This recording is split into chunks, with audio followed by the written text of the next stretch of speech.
Hi everyone. இந்த வீடியோவில் நம்ம தமிழக அரசு திட்டங்கள் பார்க்கலாம். ஃபஸ்ட்டு முதலமைச்சரோட காலை உணவு திட்டம். இது எந்த ஸ்டாண்டர்டுக்கு ஓப்பன் பண்ணாங்கன்னு பார்த்தீங்கன்னா 1வது 5வது வரைக்கும் படிக்கிற பிள்ளைங்களுக்கு.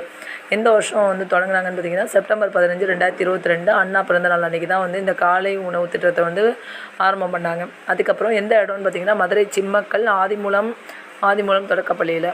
ஃபஸ்ட்டு 1545 அரசு தொடக்கப்பள்ளியில் தான் இந்த திட்டத்தை தொடங்கினாங்க. திட்டம் எந்த வருஷம் விரிவாக்கம் ஆணுச்சுன்னா ஆகஸ்ட் 25, 2023. அதனுடைய தொடக்க நிகழ்ச்சி ஒன்றிய ஊராட்சி நடுநிலைப்பள்ளி திருக்குவளை நாகப்பட்டினம் மாவட்டத்தில் நடந்துச்சு. நாட்டிலேயே ஒரு மாநிலத்தில் உள்ள அனைத்து தொடக்க பள்ளிகளிலும் இலவச காலை உணவு வழங்கப்படுவது இதுவே முதல் முறை அப்படின்னு சொல்கிறாங்க.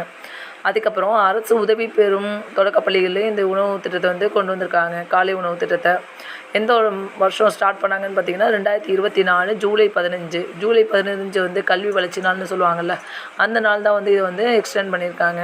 தொடக்க நிகழ்ச்சி பார்த்திங்கன்னா புனித அன்னாள் அரசு உதவி பெறும் தொடக்கப்பள்ளி திருவள்ளூர் மாவட்டத்தில் தொடர்ந்துருக்காங்க.